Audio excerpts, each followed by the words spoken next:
Hello, and welcome to the Pros and Pros podcast, part of the Grandstand Central Podcast Network. I'm your host, Michael Wimmer, and I'm very happy to welcome you to our third episode, which features Mark Kriegel, the author of The Good Son, The Life of Ray Boom Boom Mancini.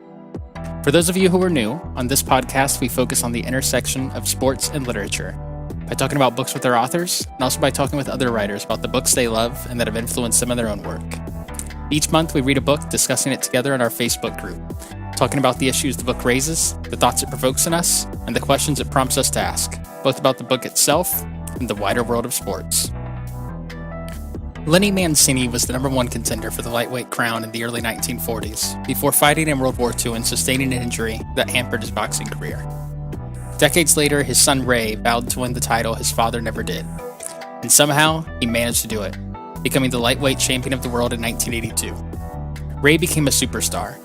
Frank Sinatra wanted to meet him, and Sylvester Stallone wanted to make a movie about him, and thousands more wanted to beat him.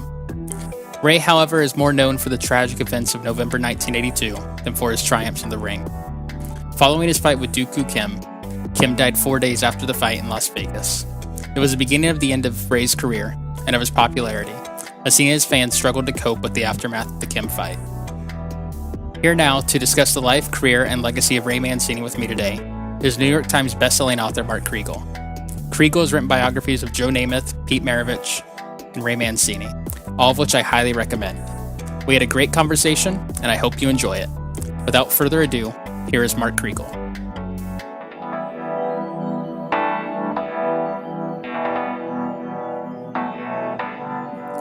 Joining me today, I have Mark Kriegel, the New York Times bestselling author of biographies of Joe Namath, Pete Maravich, and Ray Mancini, the latter of which is titled The Good Son, which we will be discussing today. Great to have you here, Mark. It's a pleasure to be here, Micah. To start out, I want to ask, what led you to want to tell the story of Ray Mancini? I had done a piece on him when I was a columnist at the Daily News, and it stayed with me. It's a haunting story. It's also a beautiful story, and I was charmed by the guy when we spoke. And years later, I wound up through a series of accidents in Santa Monica, California. I was working on a biography of Pete Maravich at the time. So obviously, I have a more than abiding interest in father-son stories. Mancini's and Maravich's are kind of the opposite. I think that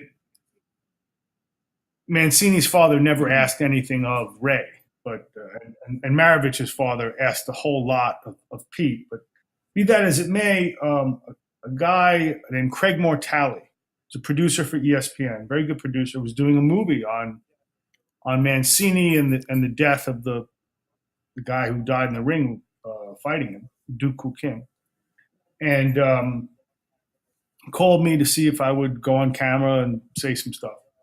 And I said, sure. And I said, by the way, where is he? And he says, oh, he lives in Santa Monica now, like just like you. He's a divorced dad, just like you.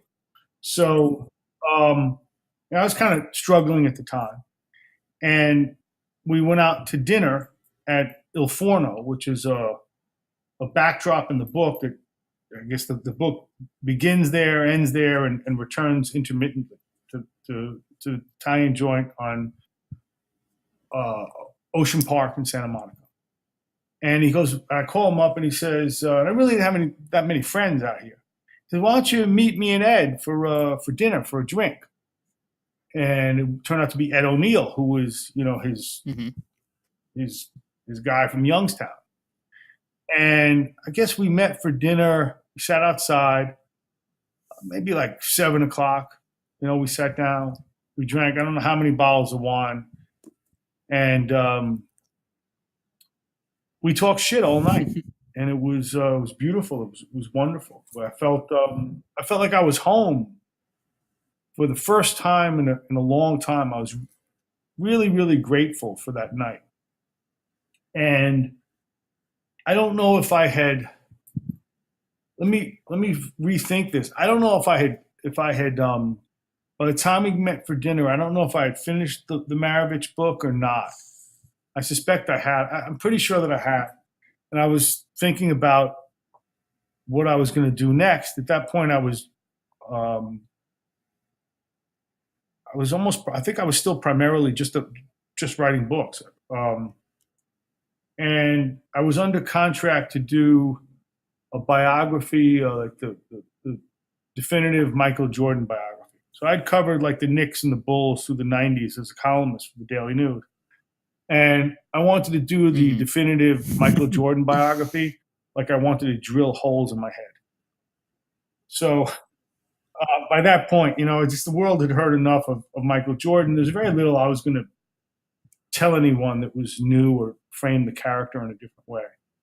And we got a little drunk that night, and I remember studying Ray and thinking to myself, of all the damn stories I have, this is the one I'd like to tell most.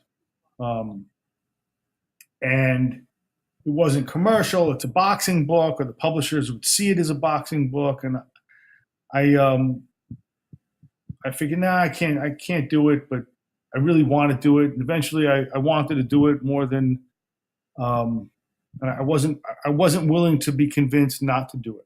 And I went through a lot of proposals for other books that I considered at the time. I remember thinking about doing Al Davis and Julius Erving. Al Davis book would have been good. I know someone else did it in the interim. But I had my own ideas about it. But I kept returning to this idea of Ray. And, Ray's very Catholic. And I don't know how you'd frame this in psychological terms or religious terms, but in a certain sense, he believes in ghosts. Because there's a formality to his, religious conception. And, I thought of this relationship between him and the ghost of Dooku Kim. And I kept telling myself, damn, that can I curse on this podcast? Go for it. That's the best fucking story I could possibly write. and you don't always choose the story sometimes. When it's good, they choose you. And the book didn't sell. In many respects, it's my favorite book. I love boxing. Boxing makes me a little bit better writer than I actually am. But I'm happy. I'm really happy I did it. It gave me some entree into boxing again, which I was proved somewhat important or fortuitous because I broadcast boxing and write about boxing for ESPN now. But I kept returning to the story. And finally, I convinced the publisher, this Michael Jordan thing isn't going to happen. You're going to get stuck with what's now an obscure boxer from the 80s. And I still think it was a better story. I think it had more to do with the times and why Mancini resonated the way he did. And I think it has a lot to do with Hollywood too. But there were these ghosts. And I thought that the most prominent ghost in the book would be Kim. And I still think it is, but I think from Ray's perspective, the important driving ghost in his life is his brother, is his brother, and they're really kind of opposite. So to me, it was I got to say, it was fascinating, and it's really a privilege when you get to write a story that you want to do and someone really lets you in too. So this was, I did a biography of Namath. He didn't want to speak to me. I did a biography of Maravich. He had passed away. And there was a good chunk of time that Mancini became my friend before I actually I considered doing the book immediately because it's like an actor. You think about what role you would play or what you'd like to write. But it was a long time from the time that I met him, that night we drank a lot of wine with Ed O'Neill, to when I actually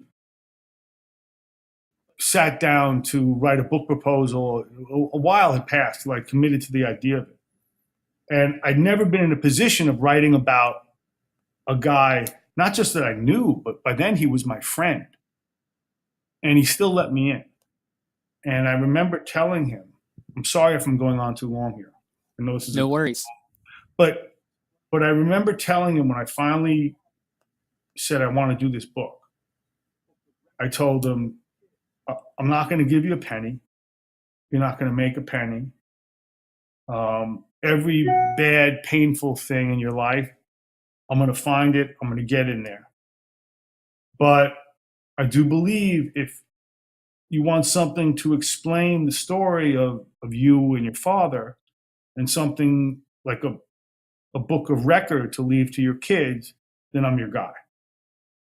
So I wasn't, I was asking an awful lot. And he says, okay, sure. That's about what it was. Yeah. Did knowing him personally, being friends with him, did that make the writing and the research process easier, more difficult, or a little bit of both? Tactically, logistically, it made it infinitely easier. I mean, if you have someone you can call up on the phone and say, hey, you remember in 1972 when you and this guy had a fight or whatever in school, or, who could give you access to the family records, or someone, or say, yeah, it's okay, you can speak to this guy, that speeds up the process uh, in some infinite way. It's great.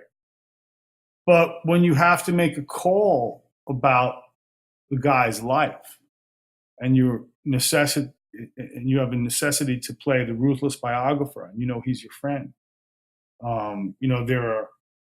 There are stories in here after Ray's finished with his career, you know, um, and he's trying to find a new way. He wasn't always, and he is a great father, and I'm sure he was a great husband. But there were times when he wasn't a great father and he wasn't a great husband, and that's in there. And on that, and I had the urge to edit myself in a way that I wouldn't have if he had just been a famous guy that I didn't know. And I overcame that urge, but it wasn't always easy. He was my friend. How long did it take to research? Because it appears you traveled a lot researching this book. So, how long was that process in total? Um, I think it was close to a year. It was like 9, 10 months. Um, 9, 10 months thereabout. It was shorter than, I mean, Namath was a massive job. It was a massive figure. Um, Ray's life is condensed. It's almost like a short parable about stardom, and he becomes famous at 20 and infamous at 21 thereabout. It's this the whole public spectacle of his life is acted out in a period of 2 to 3 years. Now, I deal with you know what came before, a full generation before, and his kids after, but the action of the book, the real heavy stuff, is condensed to a couple of years. So it wasn't that long. The as you cited before, I thought that the crucial thing was not just going back to Youngstown, which is a character in the story. I found Youngstown to be fascinating because, unlike the other steel towns I had written about before, Maravich or Namath, Beaver Falls, and Aliquippa, Youngstown was more mobbed up, and the mob and the idea of the mob plays a more central role in the story. And it's fascinating because it's caught between Cleveland and Pittsburgh, so it's never really clear, which which sort of mafia faction it comes under, and it's truly one of the most ridiculously corrupt places ever. Um, and that combined with the fall of industrial America in the early '80s. I found it to be like of all the places I wrote about, Youngstown was the most fascinating. Um, and then I went to and I thought that the crucial trip for the book, and why I really liked the book, was to Seoul, was to Korea, to find the fiance, I guess, of Dooku Kim, the woman to whom he was secretly engaged and was pregnant with his child. And that kid was whatever, 27 years old when I went over there to do the book. He was a man. And a book that's all about fathers and sons, finding the son of the dead fighter was really rather extraordinary. It was not what I was expecting. And I think I hate to sound like this, but it added a lot to the story. It was, I found the kid to be absolutely charming. 'Cause I remember he was studying to be a dentist, but that really added something to it, the Korea trip. Yeah, I watched the documentary that accompanied the book's release, and he absolutely comes off as just a charming, likable young man. Absolutely. Right, and in the doc, I mean, in the interview too, he's trying to reconcile the idea that, this is the guy who killed his father, with with his present circumstance. He was a nice guy in front of him, and I remember this is a sensational case in Korea, and neither Young Mi, his fiance, nor Ji Won, his son, had ever been identified or interviewed. I don't think they've ever been interviewed, much less identified. So I really busted my ass. I'm amazed that I actually did it at this point, to get those interviews. And they sat down and they talked to me. I mean, I guess they respected that I came across the world to see them, to find them, and I think they understood I really wanted to write about Dooku. Um, but boy, I was happy they spoke to me, and I think I think it adds a lot to the book. I wasn't expecting to find. It absolutely does, because you get a picture of Dooku Kim, not just as a fighter who tragically died in the ring, but as a person with his own life and motivations and reasons for throwing himself headlong into the world of boxing. And it humanizes him in a way, making him more than, like I said, just a dead boxer. The, he's one of the best characters I've ever gotten to write about, and what made him was love. He really wasn't a good fighter. He was sort of doomed from the start. He was poor. He was dark skinned, which was looked down on in Korea. And he was, if I'm remembering correctly, he was a bastard. He had no real father. So, in a patriarchal society, that really made him, he was like dirt. So he goes to be a fighter. He's not a particularly talented fighter. And once he meets Young Mi, who was to become his wife, she's fair skinned and middle class. She's everything that he couldn't get. And he's a boxer. Her parents are like, "What, are you kidding me? Like a fighter?" Not only does he win her over, but as he falls in love, he becomes a better, more courageous fighter. And to me, it's pretty clear that it was that courage that made him as a fighter, that enabled him to get a title shot in America on American TV in Las Vegas, and also ultimately killed him. There were some fighters who were cursed with their own courage. Dooku Kim was certainly one of them. And that's part of what makes the uniting of Kim and Mancini in the public imagination so much more resonant to a certain degree, I think.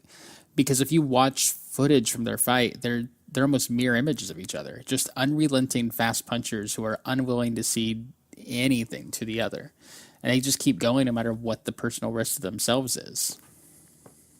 There, I think it's even more than that because,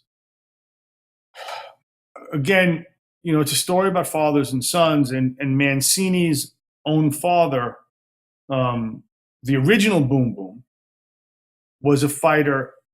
He was very short. He wasn't the most talented of fighters, but his point of honor was having never taken a backward step. And what you're seeing, if you can, I guess you can't see it online. What you see for most of the Mancini Kim fight are two guys who are iterations of that style, neither of whom is going to take a back road. Neither of whom will step back. So they both echoed that sort of classical bullheaded, I guess you could call it, style. That raises stubbornness to a kind of art, or at least a brutal art. Mm-hmm. How do you think Ray was able to find any sense of closure after that infamous fight? And how do you think the aftermath of it affected him personally and his career moving forward? It doomed his career. But to take the question to pieces, what healed him more than anything was time. That was it, time. And, it's very difficult to imagine what it was like in the 80s. He was as big a star as there was. He was like the right kind of white guy for television networks to sell. And there's this brief moment in American life where, a guy on the street will stop him and say, "Hey, when are you going to kick Mr. T's ass?" Thinking like, "Oh, it's Rocky."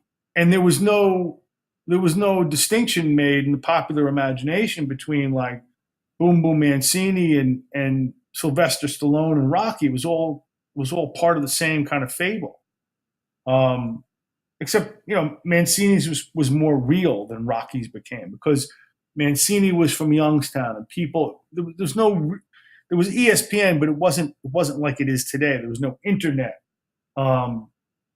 Network television still held sway. So if there were fights on Saturday afternoon, that was the sports diet. That was America's sports diet. So if they were putting this on, it was important, and there was a reason why Mancini resonated, particularly in communities that were losing their industry. This was about the death of big steel. Youngstown was a steel town. This was about the death of a certain kind, or the restructuring, whatever euphemism you want to call it, of a certain kind of American city and a certain kind of dream. So there's a reason why he hit, why he got, almost like a wrestler. There's a reason why he got over. The Pros and Pros podcast is brought to you by Audible. Whether you're a listener looking to put a dent in that to-read list, or if you ever find yourself falling behind what we're reading this month for the Pros and Pros book club, Audible is the answer. With its large selection of audiobooks, you can listen anywhere and anytime, during your commute, while playing video games, or even as you do the dishes. Plus, as a dedicated listener of this podcast, you get a free 30-day trial, which includes a free ebook of your choice. To start your trial and get your free book, just visit audibletrial.com/GSC. That's audibletrial.com/GSC. Thank you for listening. More specifically, about him resonating so much, when you call him the right kind of white person, what exactly do you mean by that? He was demographically perfect. He was no. I'm sure, he was white. He was ethnic. He was Rocky, but real life. And so he became, I think it's the year that he kills Kim. He's like the second most bankable athlete in the country, or one of a handful of. And that week, the week preceding the Kim fight, Ray Leonard fights for what was supposed to be the last time. He announces his retirement. So then the most bankable fighter in the world instantly becomes Ray Mancini before Mike Tyson. And I mean, it's difficult to imagine that time now, but there's this brief moment where he can sell anything, and he's going to. And then what you have is a death in the ring on national television on a Saturday afternoon. I remember Bob Arum telling me, he's like, you can sell a lot of things, but you can't sell death. And that's what doomed, and ultimately that's what doomed his career. Do you think it also led to a sort of reticence in the ring, like a bit of that sort of take charge style, and he starts at least psychically taking steps back out of fear of repeating the same tragedy? He denies it. Yeah, it's a good question. He's always denied it to me, except when I really, really, really pressed him, and he goes, "Well, maybe." But his style was based on desire, complete, unambiguous. Like, I want this thing. I want to win more than anything. I want to win for my dad. It's ego. I mean, it's a noble form of ego, but it's pure, driven ego. And if you fight the way he fights and you feel any ambivalence at all, you're not going to be the same. You're not going to be close to the same. And I think that's what happened. And we went back and forth on it a lot of times. Like, no, I didn't change. I still fought the same. And I think I don't think that that's true. I think he even knows it's not true. He went from being America's hero to a pariah overnight. And this is a guy who got off on being the good guy. And this wasn't. He was the antithesis of like a fighter today, like Floyd Mayweather. And I don't even mean that stylistically, but he loved being the good guy. Floyd Mayweather discovered midway in his career thereabout, I'm going to play the heel, and it became the most. Money Mayweather became the most lucrative persona in the history of sport. Ray got off on being the good guy, straight up old school good guy, the face in wrestling. It wasn't a subtle role, but it was his, and it worked. It worked very well for him. Once you register some emotional exhaustion, some fatigue, some ambivalence, people aren't calling you a hero anymore. That has to diminish your desire. And desire was like his gasoline. That's what fueled. That's what fueled this engine. And if, as you say, he got off on being the good guy, to suddenly become a pariah overnight has to take some toll on one's self-image and how they go about their day-to-day life. It's transformed by the way the public perception has changed as well. Mike, it was. I mean, it's a depression. It inflicts a real depression, and for a time, it's very, very severe. But it's also, in that time, it was a kind of prison. You couldn't go anywhere without being reminded of it. This was a famous, pervasive story. So the guy starts. Think about this. The guy, starts fighting to avenge or to make it right for his dad, who got jobbed in a title shot. And he plays the good guy. I'm going to win this for my dad. I'm going to win this for Youngstown. And he winds up not only being a pariah, but he becomes Exhibit A in Let's Ban Boxing. So what began as a sort of experiment or a demonstration of the guy's righteousness and heroism becomes, the first way that people condemn the game. Well, let's ban boxing because Mancini killed this guy. Then he gets called a killer, and there are like jokes, and he can't escape it for a long. Even today, he can't escape it. I mean, there were times when he'll meet guys in Hollywood, and they seem like good guys, and they turn out to be sort of like hustlers or shitbirds, and they'll say, "Hey, let me ask you a question. What was it like to kill a guy? And there's always that.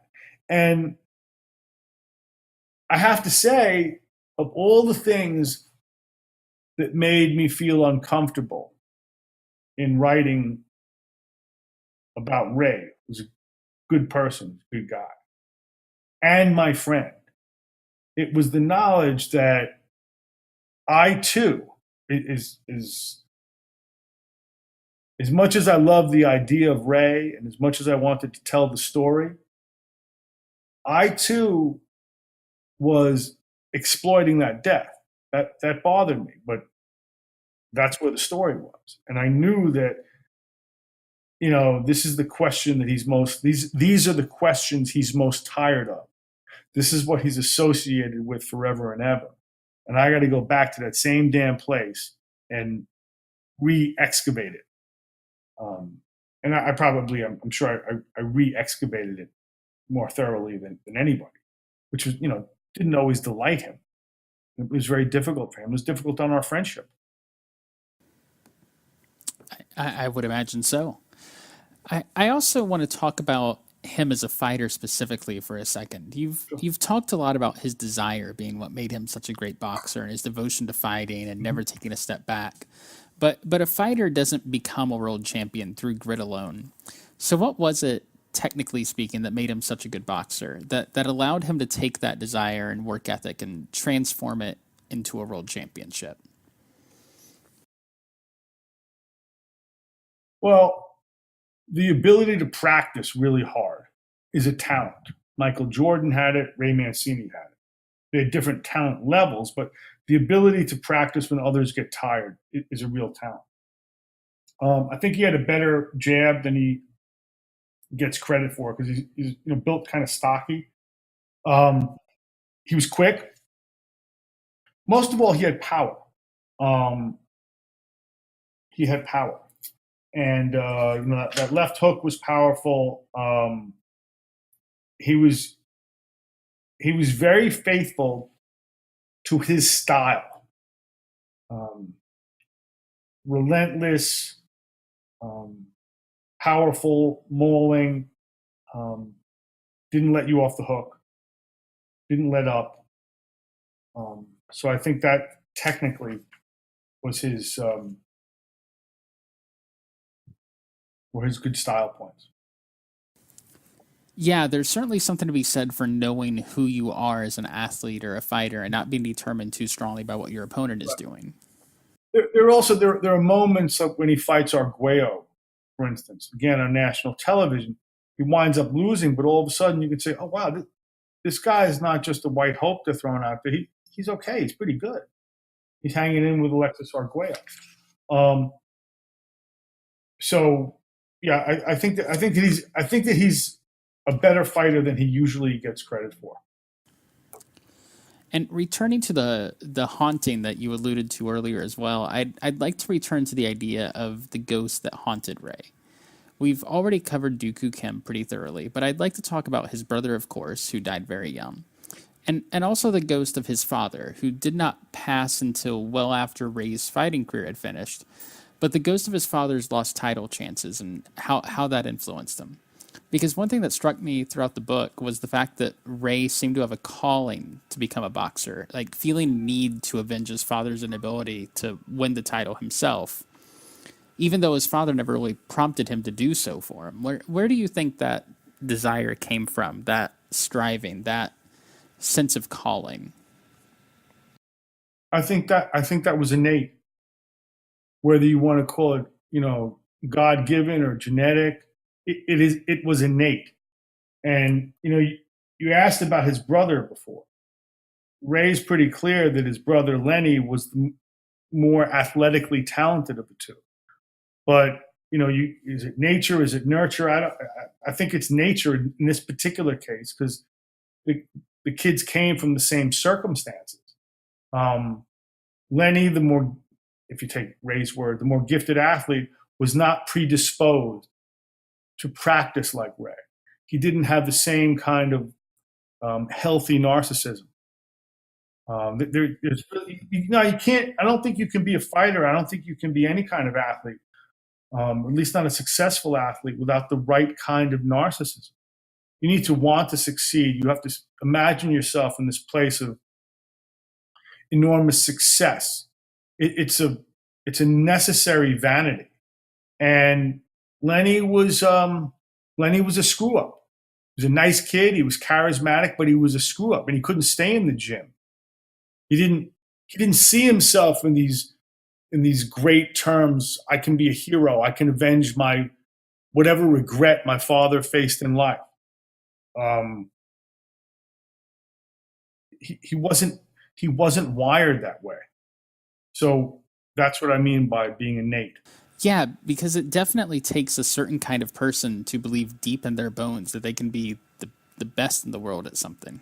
Yeah, I mean, who is this kid? I mean, he's a 5'5", high school football player. Who the hell are you to believe you're going to be champion of the world? You're not. And remember something else. Most boxing champions are poor. Ray was like lower middle class. He was not like poor like that.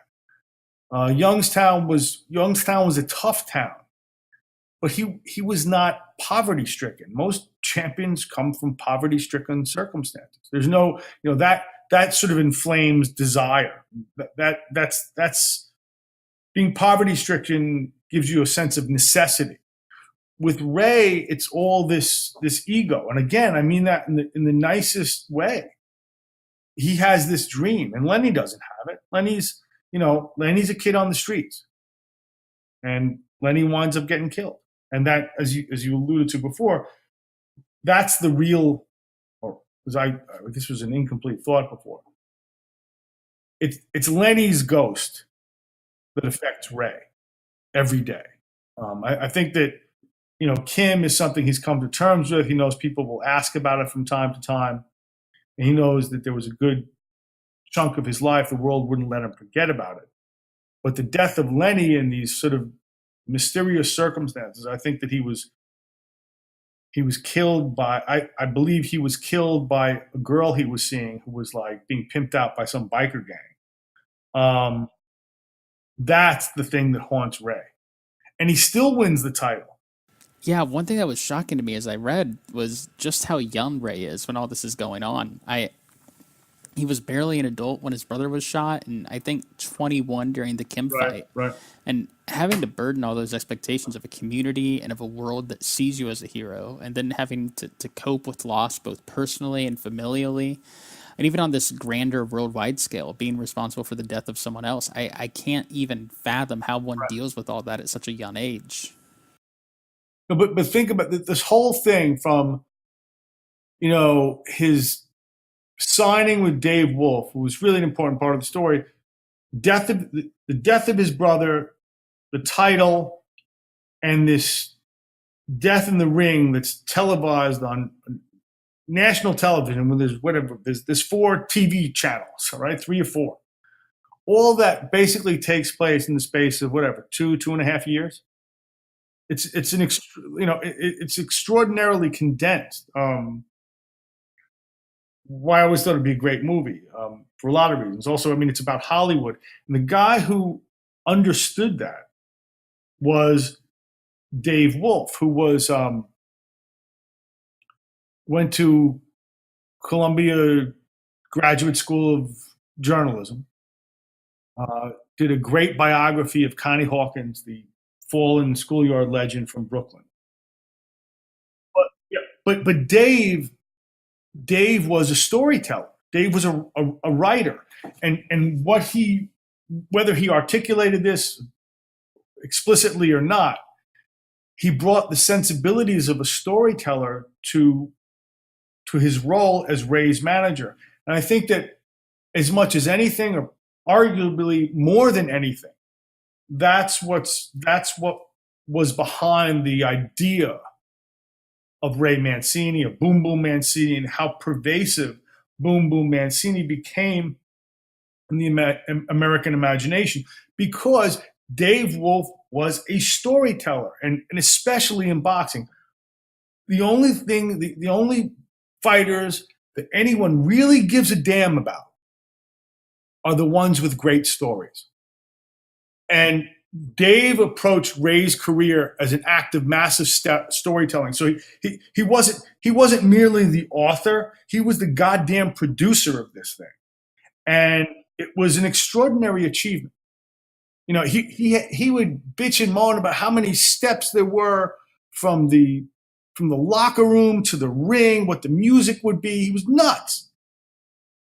But if the career of Ray Mancini proves one thing, is that Dave Wolf was a hell of a storyteller. I mean, he was the one who took on. By the way, if you remember, Too Tall Jones from the Dallas Cowboys, big star in the '70s. He became a heavyweight for a while, and again, CBS was televising his fights. And again, what informs that are the storytelling sensibilities of Dave Wolf as a narrative journalist. Well, I'm sure that played a major role in Ray being able to capture the public imagination, because with Dave Wolf leading the way, Mancini became not just another fighter, but the star of a well-crafted narrative as well.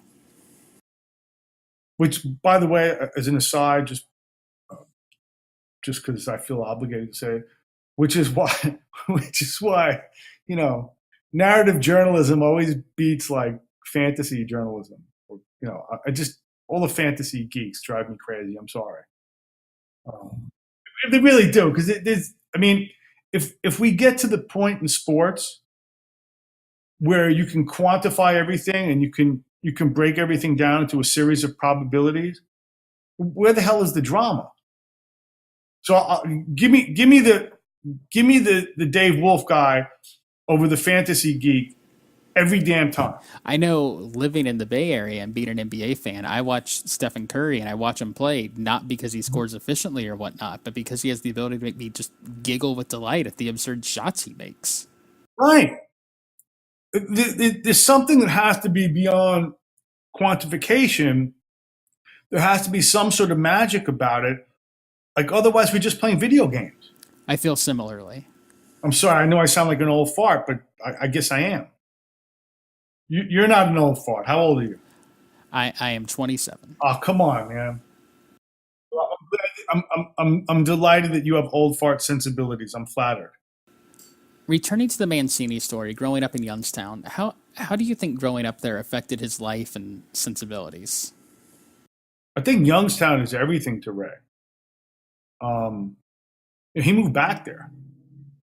Who the hell moves from Santa Monica, California, back to Youngstown? And Ed O'Neill is still my close friend, and we laugh about it all the time. But and Ray gets on me sometimes. Like I said once, he needed this place. He goes, "I don't need it. I like it." But he moved back there because he loves it. Whether he needs it or not, I don't know, but he loves Youngstown. It means everything to him. And he has this conceit that the world is Youngstown still. It's very, very, the idea of Youngstown is central to him and has remained central to him through his life to this day. And again, who the hell would leave Santa Monica to go back to Youngstown, Ohio? Ray Mancini. It's funny you asked that, because I actually went to graduate school in Southern California in Claremont, and after I graduated, I moved back to my hometown of Akron for a few years. I don't mean to insult Akron or Ohio. I hope you understand. Oh no, I get it. After I moved back, a lot of my friends were confused, asking me why I'd come back after I left, and it just came down to the fact that I just like it there. I don't want to insult your penchant for bad weather either. I'm sorry. Well, I live in the San Francisco Bay now, so the weather's a lot nicer here. All right, that'll be maybe when I do a podcast on Michael Wimmer, I'll go, "Come on, Michael, what was your problem?" Just misplaced sentimentality, I guess. But again, okay. But Ray is a sentimentalist and a nostalgist, and the past is very heavy with him. You can't go about winning the title for your dad if you're not embedded in the past, if the past is not sacred to you.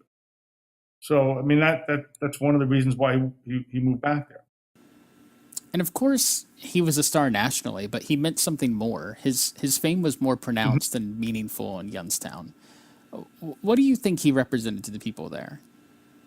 Well, it's one of the reasons he has moved back, because his fame remains there, remains intact there. He's Boom Boom Mancini. Um, he When the town was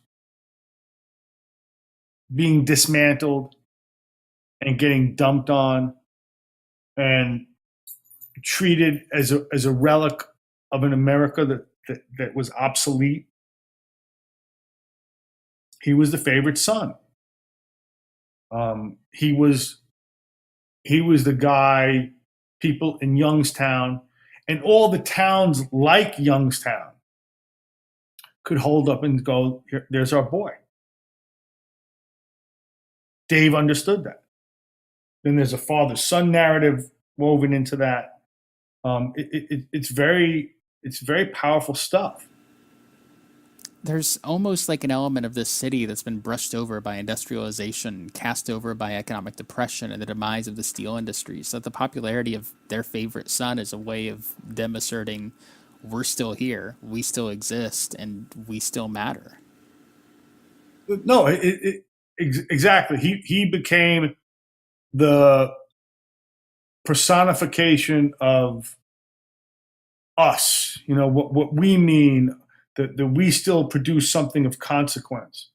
Um, and those feelings become especially intense when everything's going to shit. And you've spoken about this a little, your friendship with Ray, but in the acknowledgments, you speak of your collaboration with him and of his generosity of spirit. Mm-hmm. How did that display itself to you as you worked on the book? Yeah, I'm not a low maintenance friend, uh, but I'm a pretty high maintenance writer. Once I decide to do these things, um, biography is an invasive process. Like, you got to, like, insinuate yourself into every little crack and corner and nook of your character's life. And for me to make it intimate, I can't grant him any privacy. And I have to be relentless. And I was pretty relentless. I mean, calling him up 17 times a day. What about this? What about that? What about this? What about that? It's a good thing Ray liked talking about himself, but I don't think he liked talking about himself that much. You know, going, Ray, I got to come over. I got to go through all your family photographs. Ray, can you tell your sister I need this? Can you tell Tank I need that? Yeah, yeah, yeah, yeah, yeah. And that was an act of extraordinary generosity. Now, he wanted me to get it right, but, never held anything back.